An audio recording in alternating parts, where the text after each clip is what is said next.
Hey, Mike here. I just wanted to let you know that you can listen to Dark Poutine early and ad-free on Amazon Music, included with Prime.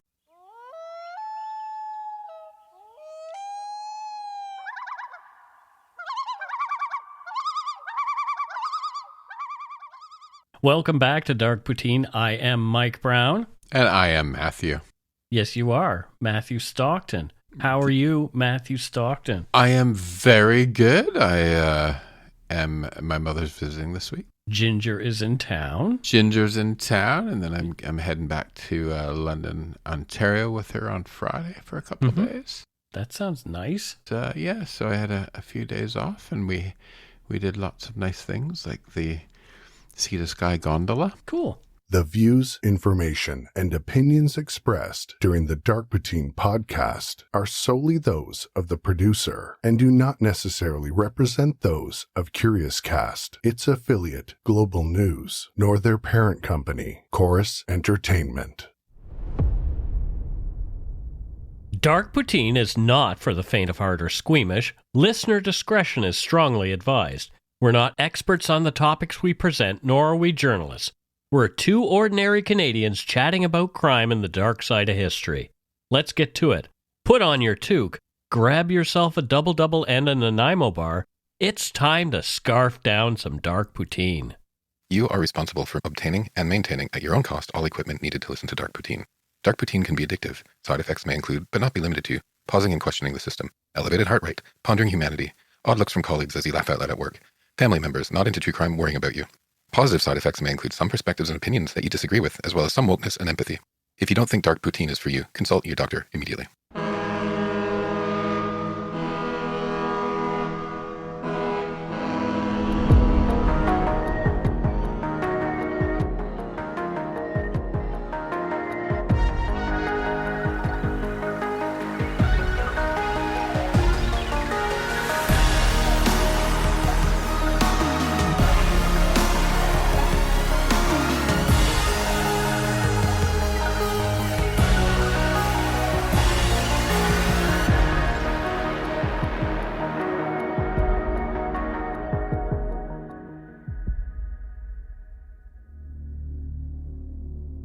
Marguerite Telesford, a 20-year-old student at the University of Victoria, disappeared under suspicious circumstances on January 18, 1987, in Saanich, British Columbia. Marguerite had gone out for her routine morning jog when something tragic occurred.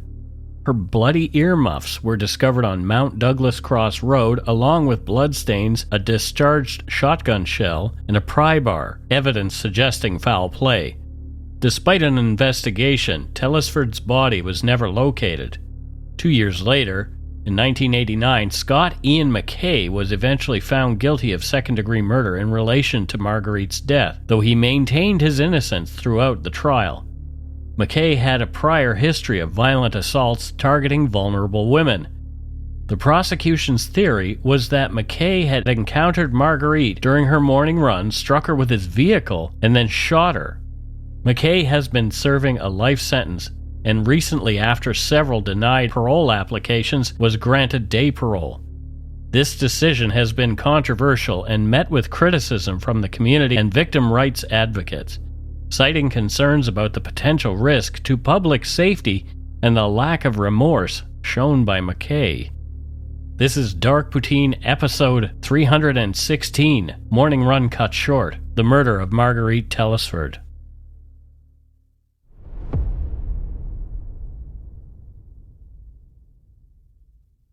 The Saanich area of British Columbia has a long history of Indigenous settlement and occupation. Before European contact, the area was home to the Lekwungen and Senchotan-speaking peoples, each of which had their own distinct territories and traveled freely over the land, hunting, fishing, and gathering resources. In the 1850s, James Douglas, the chief factor and later governor of the Hudson's Bay Company colony on Vancouver Island, signed treaties with 14 Indigenous groups. However, the provincial and federal governments continued attempts to impose dominion over these lands for the following 170 years. The Saanich area, including what is now called the Tillicum neighborhood, provided shelter and food to the First Nations people for hundreds of years. During colonial times, the area was developed as an agricultural region. In the late 19th and early 20th centuries, Gorge Waterway and Portage Inlet became popular summertime recreational destinations. Saanich and the provincial capital, Victoria, are geographically interconnected municipalities within the Greater Victoria region of BC. Saanich is described as an expansive community that borders and surrounds the city of Victoria on multiple sides, forming what one Redditor called an amorphous blob hugging the urban core. According to regional definitions, Saanich and the municipalities of North Saanich and Sydney lie to the north of Victoria proper. While not officially a suburb, Saanich is noted as the largest of Victoria's municipalities by area. The two are distinct municipal entities, but their boundaries are tightly intertwined. In 1987, the same year that Marguerite Telesford disappeared, the chiefs of 4 First Nations came together to sign the Saanich Indian Territorial Declaration, asserting their absolute rights and title to their traditional homeland. This historic event was marked by the community celebrating its 35th anniversary in 2022. Originally from Port of Spain, Tobago, Marguerite Telesford's family had immigrated to Canada when she was a young girl. Tobago is the smaller of the 2 main islands that make up the Republic of Trinidad and Tobago, located in the southeastern Caribbean Sea, northeast of Venezuela. Separated from its larger sister island, Trinidad, by about 30 kilometers of the Atlantic Ocean, Tobago is characterized by its lush rainforest, beautiful beaches, and coral reefs, making it a renowned destination for its natural beauty and ecological diversity. Tobago's history is marked by frequent colonial contests and changes in governance, having been ruled by the Spanish, British, French, Dutch, and Courlanders, reflecting its strategic importance and value for sugar cultivation. Slavery played a significant role in its early economy until emancipation in the 1830s. After the abolition of slavery, the island's economy declined. In 1889, Tobago was administratively combined with Trinidad by the British, and this union continued after independence in 1962, and it became a republic in 1976. Throughout the 20th century, especially after World War II, Tobago experienced significant social and economic changes, with further development in infrastructure and tourism in the late 1970s and early 80s, albeit at a slower pace than Trinidad. However, Tobago retained a distinct cultural identity, heavily influenced by its historical blend of indigenous African, Indian, and European cultures. Have you ever been to Tobago or Trinidad, that area? I have not. I've been to the area, but I haven't been to Trinidad or Tobago, no. Here's a fun fact. Oh, okay. You almost don't have to go to Trinidad and Tobago because around 10% of all Trinidadians and Tobagonians, actually they're called, in the world live in Canada. So when I see the word Tobago, I can't help but think, well, tobacco. But then another thing I think of, because I'm Canadian probably, is toboggan. Trinidad and Tobagononians. Yes, exactly. And I don't mean any disrespect, but yeah, that's just the way my brain works. No, it's cute. Oh, well. Marguerite's parents struggled to make ends meet in Montreal, where they first landed. And as the pressures mounted, their marriage did not survive. They separated and eventually divorced. Marguerite then moved with her mother to Victoria, BC. Marguerite's mom was unwell, underemployed, and could not provide the life she wanted for her daughter. When Marguerite was 15, her mother made the difficult decision to relinquish custody into the care of the province. This was when Marguerite came into the care of Norma and Bill Cowell at their home on Cedar Hill Road in Saanich. Marguerite thrived with the Cowells. They loved and cared for her as their own. She attended Mount Douglas Secondary School in Victoria, where she excelled academically and was involved in athletics, particularly gymnastics and track and field. She ran almost every day, whether it was raining, shining, or cold. She was creative too and loved playing piano. She was a people person. Every account I found about her indicated she was generous, compassionate, and kind to everyone she met. She loved children and volunteered with disabled kids. Marguerite graduated from high school, a popular classmate in the class of 1984. She applied and was accepted to the University of Victoria close by.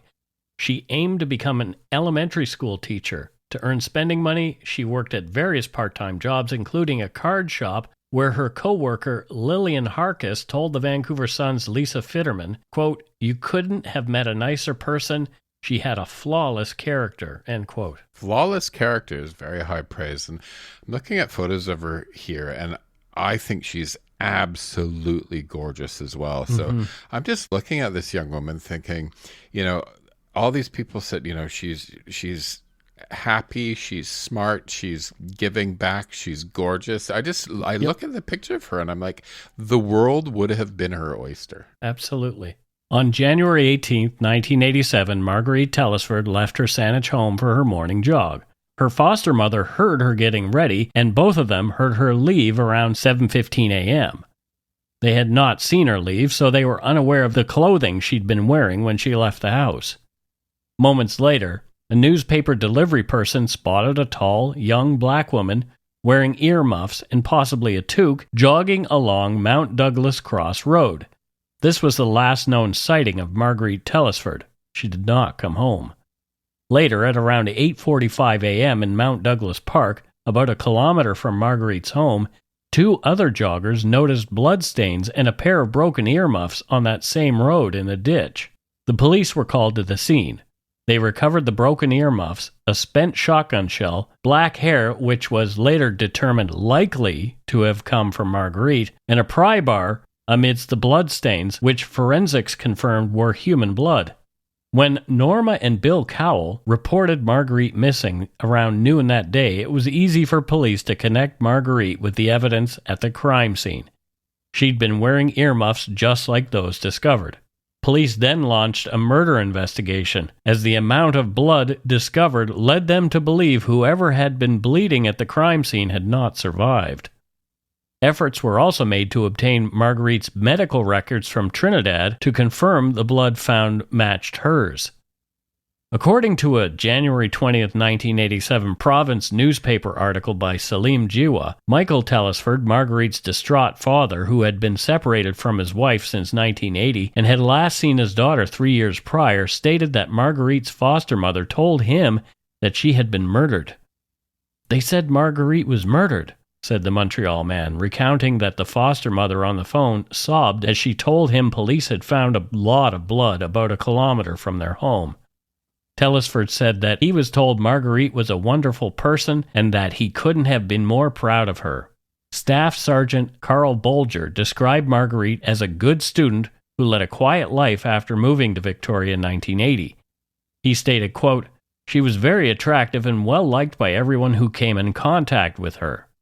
From reports we have, she was a good student. She had good relations with the foster family she lived with here." Police suspected that Marguerite's body was likely moved from the crime scene in a vehicle, possibly a pickup. They asked the public to report any suspicious cars or people who might have been in the vicinity during the time. While several neighbors reported hearing shotgun blasts in the area, this was not entirely unusual for that locality. Lisa Fitterman of the Vancouver Sun reported that Barb Tyson, who lived near the crime scene, stated that her family heard gunshots too frequently to go outside and investigate every single one. In addition to worrying about what happened to Marguerite Telesford, neighbors also feared for their own safety. Tyson said, quote, "When it's close like this, you worry a lot more. She had two daughters, aged 17 and 21, and unfortunately they could not always stay home because of their jobs.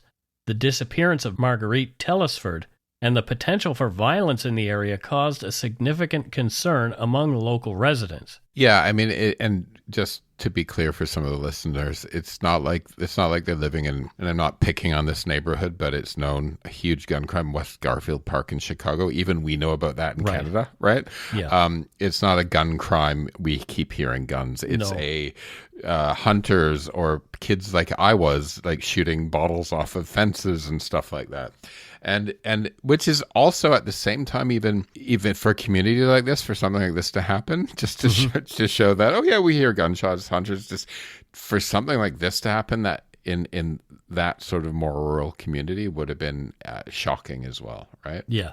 Although rare, there had been other unsolved attacks in the area, and these came into mind quickly as word of the bloody crime scene got around. In 1981, a young woman was ambushed by a man wielding a knife while she was out jogging. Her attacker managed to evade identification and was never found.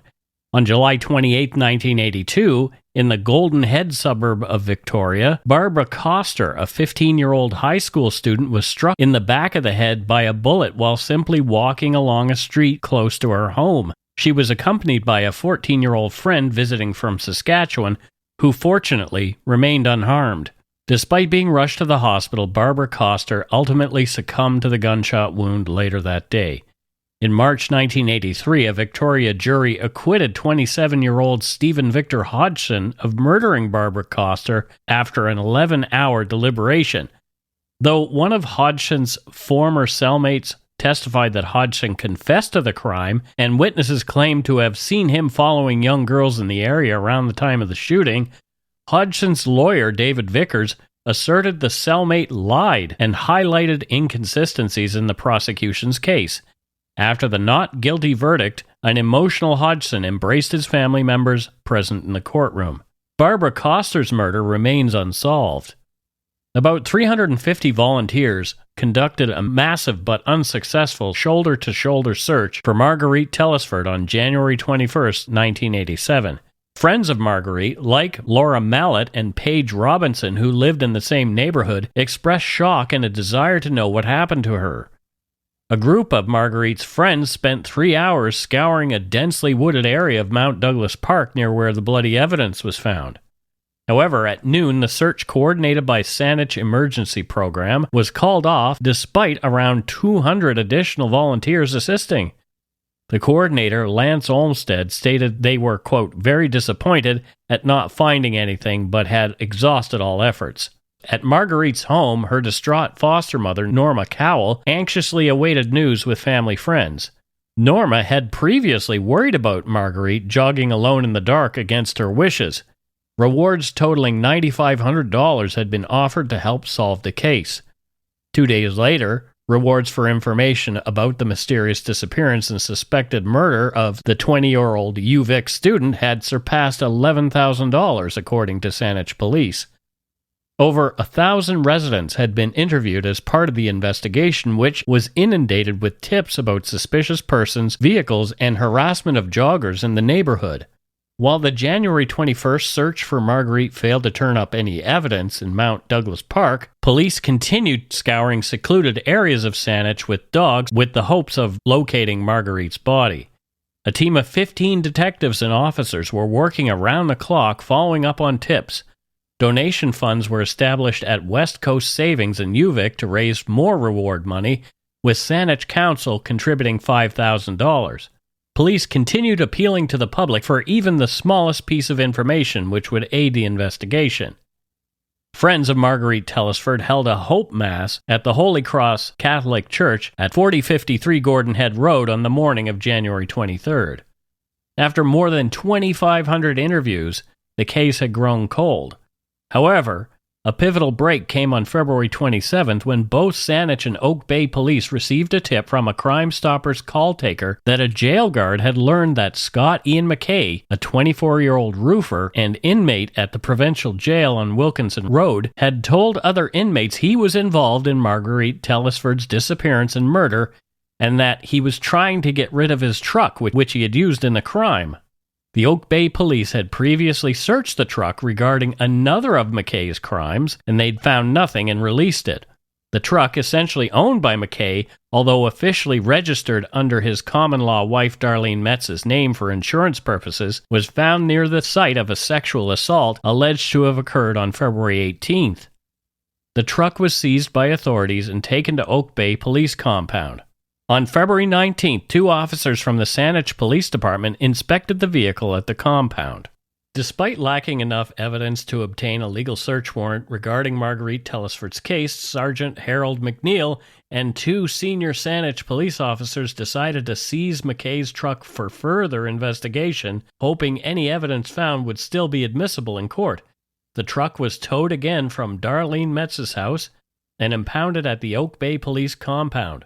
4 days later, a corporal from the Saanich crime scene unit searched the truck and discovered a blue pom-pom with a single Telesford's hair from her comb.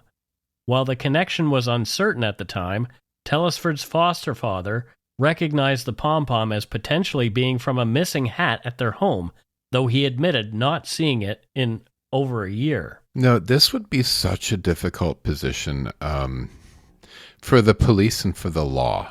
Right. You want to ensure that you get that evidence that you need before it disintegrates or gets wiped clean or something, but you don't have enough for a search warrant.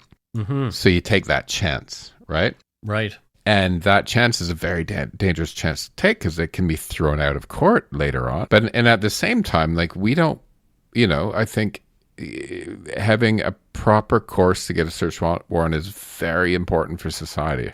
Right? We don't want authorities to be able to walk into our houses anytime they want, right? No, yeah. But, it's squeaky bum time for the police when this sort of thing happens, right? Sure. Like, is this going to work, right? Yeah. Yep. Yeah, especially because, they didn't have a lot of concrete evidence against anybody. No. So, yeah. God, I would not be a good cop. I couldn't handle that stress, man. No. The pom-pom evidence, combined with Scott Ian MacKay's criminal record, made him a strong potential suspect in Marguerite's murder case.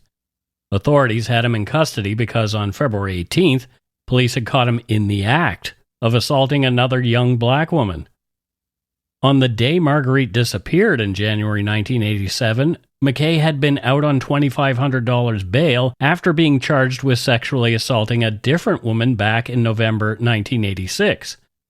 Oddly, the Crown prosecutor, Dennis Murray, had agreed to release MacKay on that bail amount despite him also facing charges of unlawfully confining another woman in a separate January 1986 incident. MacKay's pattern of violence against women and pending charges painted him as a very viable suspect. He was also known to dislike black people and for using racial slurs. Disturbingly, it came to light that between 1985 and 86, Marguerite had briefly worked at the same company, Greyhound Bus, as Scott Ian MacKay's father, and Scott himself had briefly been employed there in 1986. Had they known each other? This was a damning close connection. More after a quick break.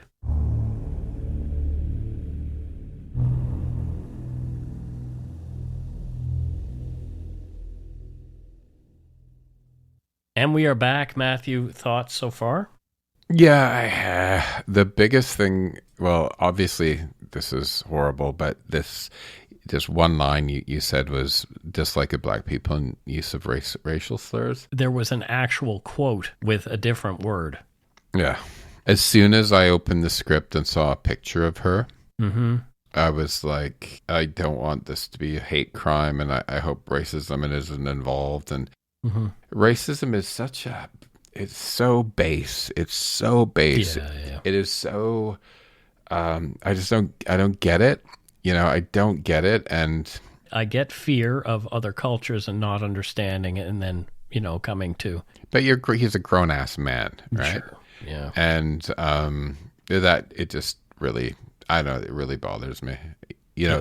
First of all, that she was murdered, but secondly, I just it hurt. Like, honestly, I feel sick to my stomach because I started thinking of what kind of crap would he have been yelling at her before this happened, right? Who knows? And I just find it very upsetting.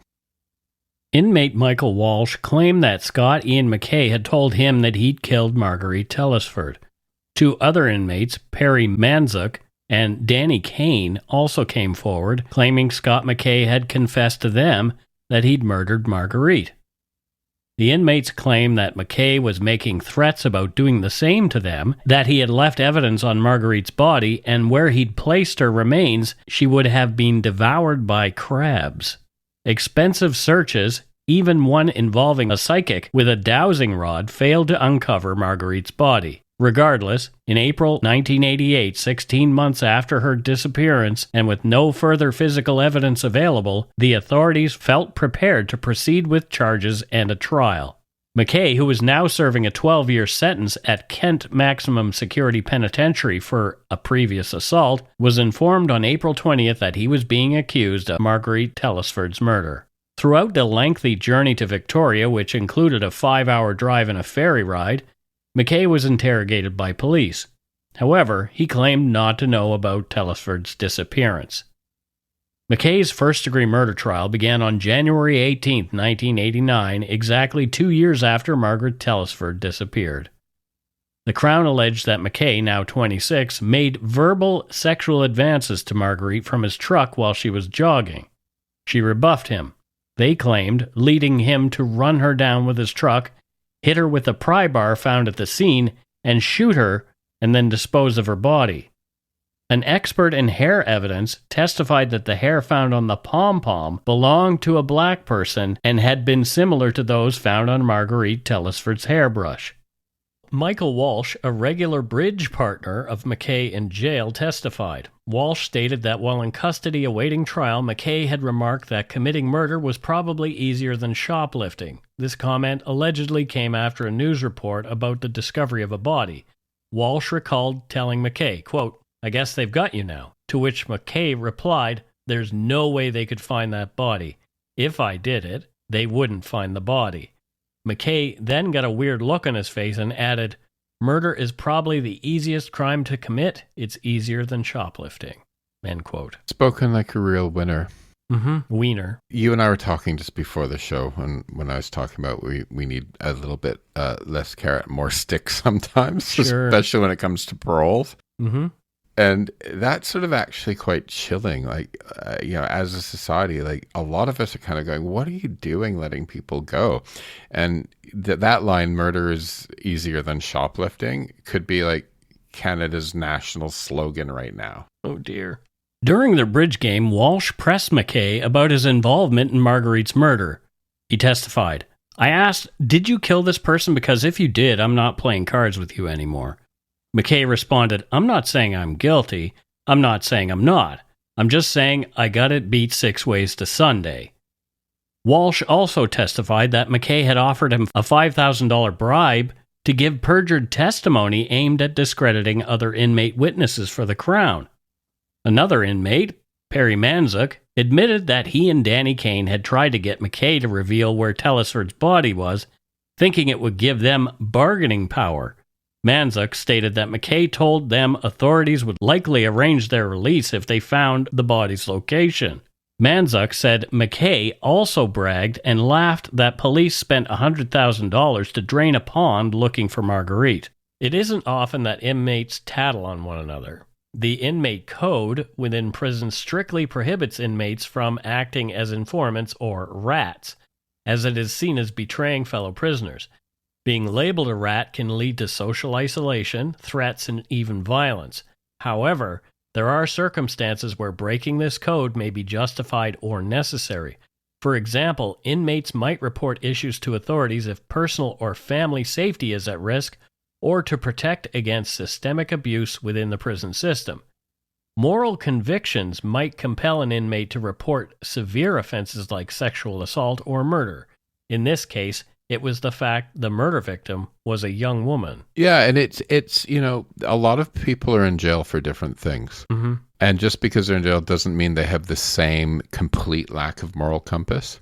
Right. Right? Like somebody could have been constantly embezzling money, right? That's not a murderer, right? Right. They still have to play by the code in the prison or they're going to have a rough time. Yeah, of course. But I just find it interesting that we sometimes kind of go, oh, all the people in jail, absolutely no moral code or moral conviction, but they're not all the same, right? Mm-hmm. Somebody that randomly murders a woman jogging versus somebody that's embezzled some money are very different people in my mind. Yeah. Right? Oh, yeah. Yeah. Scott MacKay testified in his own defense during his trial. Wearing glasses and dressed in a brown tweed jacket and gray trousers, under questioning from his attorney, Gary Kinnar, MacKay suggested that fellow inmates who had testified against him claiming he confessed to killing Marguerite, had fabricated the plot to incriminate him. When asked directly, MacKay denied killing Marguerite or knowing anything about her disappearance or current location. MacKay gave a detailed account of his whereabouts on the morning of Marguerite's disappearance.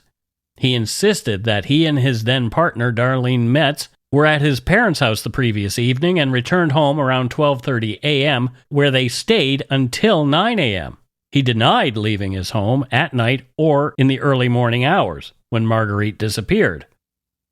MacKay also denied a claim by another witness that he visited her house around 12:30 a.m., stating it was impossible as he was with Darlene at the time. He maintained that his truck remained parked at his home from the evening of January 17th through the morning of January 18th. Regarding the convicts who testified against him, MacKay said that two of them approached him asking for the location of Telesford's body, intending to use the information to negotiate with authorities. He denied telling one convict that there was something with the body that would link him to it, instead saying he hoped there was something on the body that would connect the real killer to it. MacKay's parents and other prison inmates also testified. The parents corroborated MacKay's alibi for the evening before the murder, but there were some gaping holes in the timeline specifically around the time of Marguerite's murder.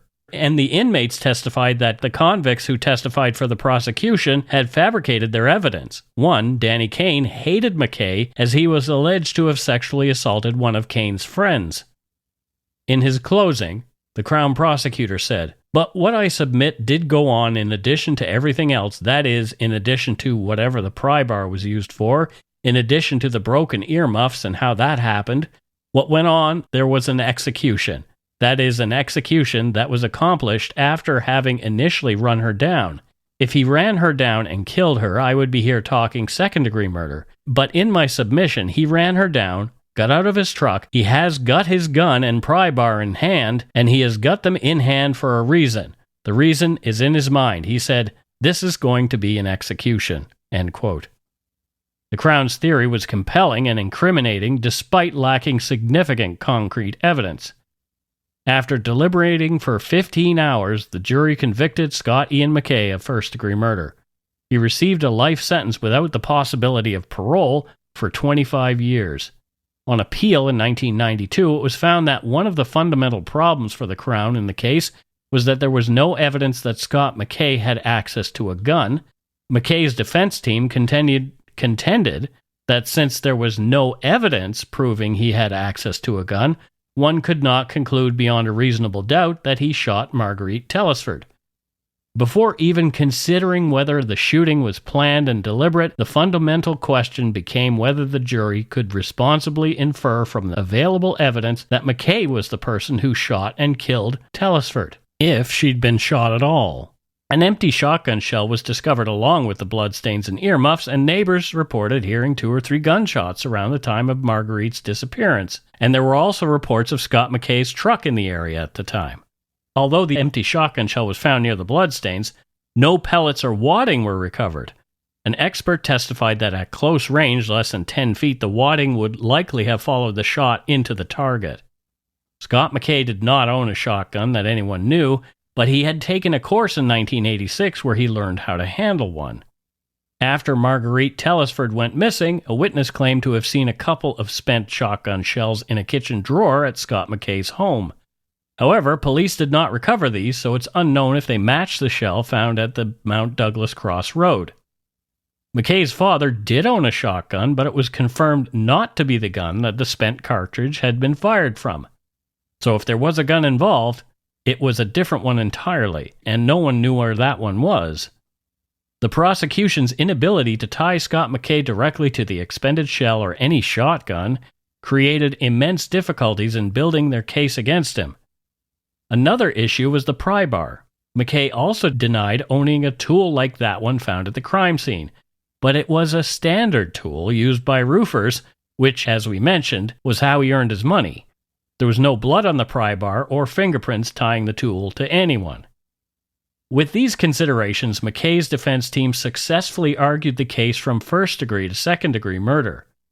MacKay's resentencing took place in May 1993. MacKay addressed the judges personally, sharing how the death of his father in 1989 deeply affected him with feelings of loss and sorrow.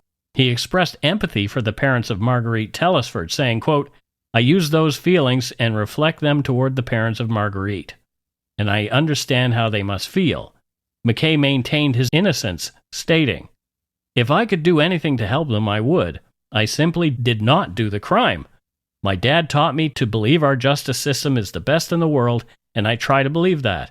But I sincerely did not do the crime, so I ask for your leniency." End quote.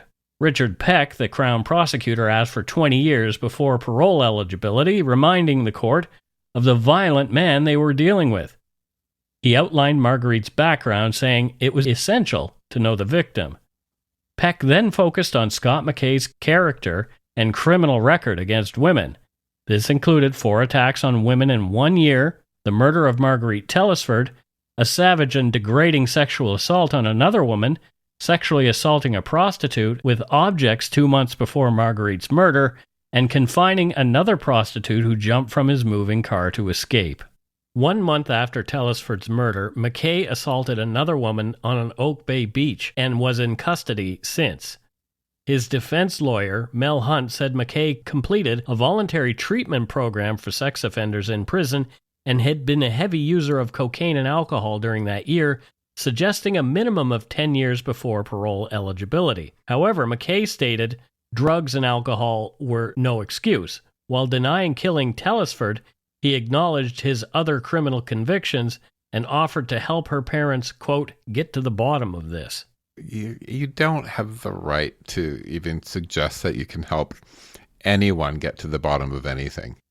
We know he did it, right? He was convicted of it, but you're a serial rapist, right? Scumbag. Like nobody wants your help in getting to the bottom of anything. Yeah. Ugh. MacKay's parole eligibility was reduced from 25 to 15 years. In sentencing, the judge focused on MacKay's sexual brutality and lack of remorse and concluded he posed a solid danger to women and was unlikely to be rehabilitated. He had served 6 years already and could apply for parole in 2002. In 1998, MacKay's attorneys tried again to gain freedom for the convicted murderer. Mel Hunt acknowledged the difficulty of obtaining a review of MacKay's conviction. Still, he believed the DNA evidence, which involved a hair found at the supposed murder scene, was sufficient to justify a review. During MacKay's original trial 9 years prior, experts stated that the hair found was consistent with a sample taken from Telesford's home. However, DNA testing at the time was not advanced enough to provide a precise match. Hunt revealed that recent DNA tests showed that the hair did not match Telesford's or MacKay's, raising the possibility that someone else might have been at the crime scene that day.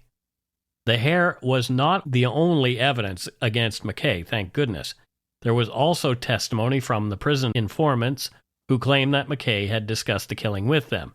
Most importantly, though, a single pom-pom containing a hair confirmed by DNA testing to be Telesford's was found weeks later stuck in the undercarriage of MacKay's truck. So the one on the pom-pom was definitely Marguerite's. This evidence was sufficient for a jury to convict him. However, Hunt argued that the prison informants lacked credibility and suggested that the pom-pom might have been planted. The appeal, thank goodness, was denied.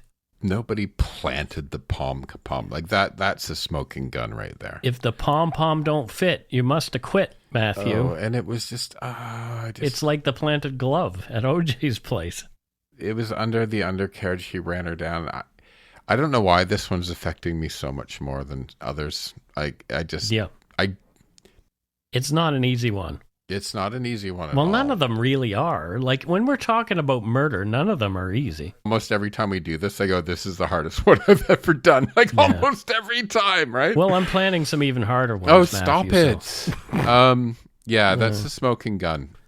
Yeah. Like, you look at this guy and you're like... Thoughts before we go any further. I don't know if he actually shot her. What it looks like is he ran her over and she was probably killed by being run over. Right. But maybe the whole shotgun thing was, a bit of... Maybe there was somebody else with him. Maybe. Who knows? Who knows? MacKay, who initially pleaded not guilty at his trial and maintained his innocence throughout, later acknowledged his role in the murder, even though he asserted he had no recollection of the incident. He claimed he was likely in an alcohol-induced blackout at the time of the murder. He'd undergone hypnosis, but that failed to uncover any memories of the crime or where Marguerite's body was. His failure to confess fully has been a sticking point for the parole board, leading to the rejection of his parole requests in 2004, 2011, 2013, 2015, and 2021. In March 2024, that's right, this year, the parole board granted MacKay 6 months of day parole, despite labeling him as a moderate risk to reoffend. He will be under strict supervision in the community. His prolonged incarceration is attributed to his past violent crimes against women, including those sexual assaults. Marguerite's foster parents, the Cowles, have found it difficult to find closure due to the unresolved nature of her murder and the recurring parole hearings. Despite their forgiveness toward MacKay, the mystery surrounding Marguerite's remains continues to trouble them. On the 18th of April 2024, VPD issued a press release noting that a high-risk offender was set to reside in Vancouver. The release reads, "Police are warning the public that Scott MacKay, a high-risk sex offender, will be residing in Vancouver and poses a significant risk to women in the community, including sex workers." So what I don't understand is that you just said that the parole board said, oh, we're going to let him out. There's a moderate risk he'll reoffend. Right. And then the police issue a statement saying there's a significant risk to women in the community. So what is it, justice system? Is it moderate or is it significant? Yeah, it's a great question. And I had the same question and myself. I'll tell you one reading. thing, my side, I'm with the cops, right? Parole boards need a little bit of a bloody firecracker up their bums right now. They're being way too lenient on people. It isn't like this guy did one thing once. Like, look at all the crap he did. Yeah, there's a record This there. gets me so angry. These parole boards, I swear to God, honestly, parole boards should be held accountable for manslaughter if they let people out that reoffend, period. And then you'll see them change their tune. Well, it's like we mentioned before that Ethan Crumbley, the kid who shot up Oxford High School in the United States there, his parents have been found guilty of negligent homicide because of what their son did. Yeah, and I think parole boards should as well. Yeah. It's interesting. There's a chain of events that had things not happened, this other thing may not have happened. Like, he was out on bail for sexual assault when he killed Marguerite Telesford. Something's got to change. Yeah. Well, here's the description of MacKay. MacKay, 61, is currently on day parole and serving a life sentence for convictions of sexual assault, forcible confinement, and second-degree murder. MacKay is 5'10", has a slim build, short gray hair, and hazel-colored eyes. While living in the community, MacKay must abide by the following conditions. He cannot consume, purchase, or possess alcohol. He cannot consume, purchase, or possess drugs other than prescribed medication. He must report all contacts with females to his parole supervisor. He cannot purchase, acquire, possess, or access pornography or sexually explicit material in any form or type of media. He will have a 10 p.m. curfew.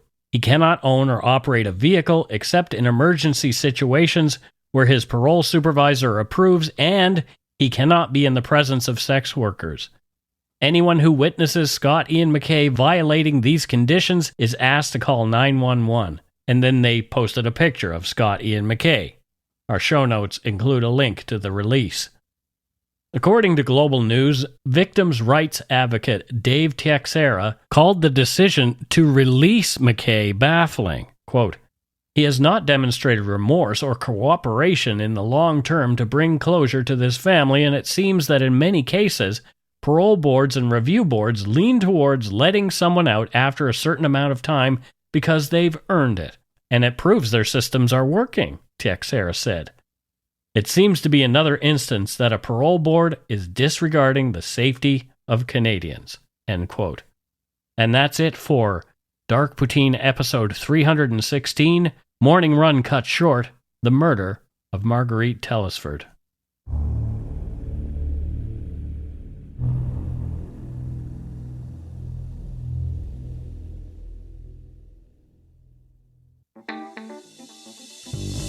That's right, it's time for voicemails. You can leave us a message at 1-877-327-5786 or 1-877-DARK-PTN. We'd love to hear from you. Let's see who called us this week. All right, here is our first voicemail. Let's have a listen. That's funny. I got to finally listen to that. Okay, I'm sorry. Hi, Mike and Matthew. I'm so excited to finally be making this call. It's been a few years coming, and there's a reason for that. I'm going to get to it in a sec. But I know you guys don't know me, but my name is Megan, and I'm from Calgary, Alberta. I've been a long-time listener, and Dark Poutine was actually the first podcast I ever listened to back in 2020. So thank you for keeping me company during the quarantine years and keeping my motivation up through online university courses. Anyways, the reason I said this call is a long time coming is because I told myself that I wouldn't call in until I graduated university, which I did just about a week ago. And I completed a degree in criminal justice with a minor in psychology at Mount Royal University. And I wanted to wait until now to truly thank you both for all the hard work and the compassion you put into each episode. It's partly because of you guys I'm actually pursuing a career with vulnerable youth through reactive and preventative measures. And I just really appreciate how you keep the focus on the victims and acknowledge that these stories are real and have real impacts on everyone to some extent. So anyways, I appreciate you both so much.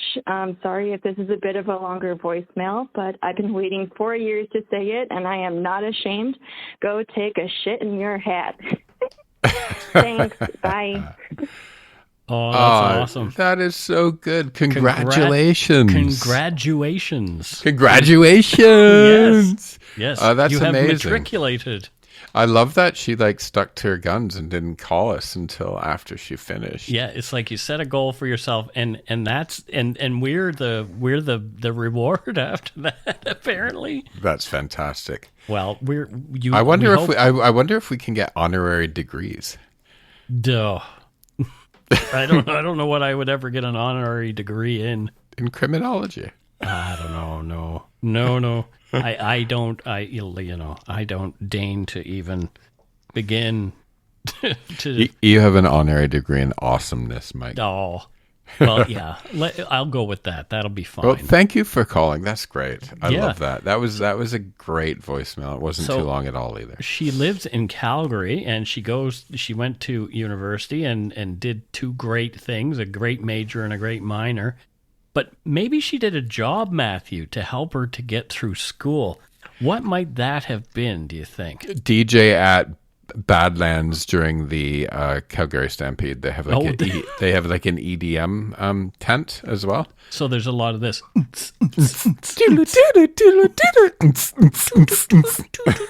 Yeah, so she was a DJ at Badlands in the summers, yeah. There you go. Well, yeah. Thank you so much, and we hope you have a long and fruitful career ahead of you in whatever you choose to pursue. All right, we have another voicemail. Let's have a peek. Hi, Mike. Hi, Matt. My name is Sarah. I'm calling from Winnipeg, the murder capital of Canada. Woohoo!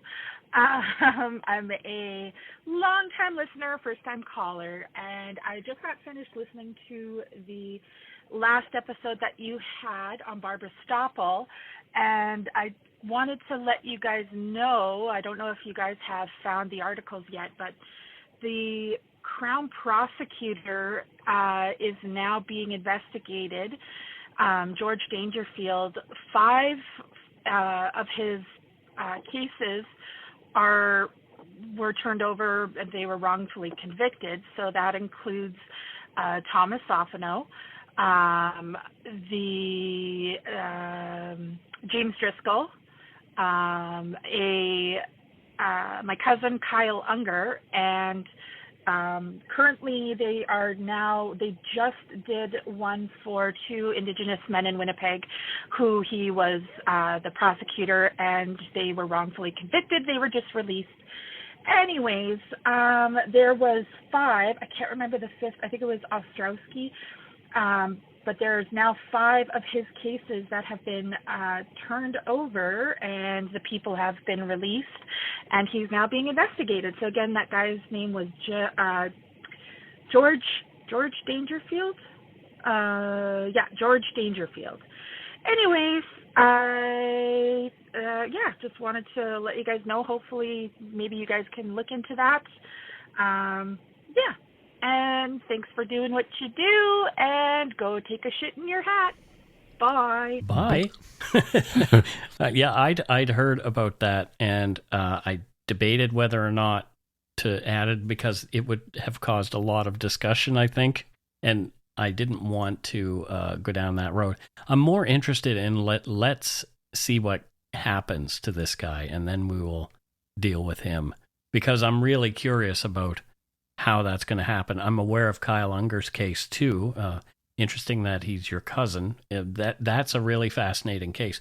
So this guy, I don't know.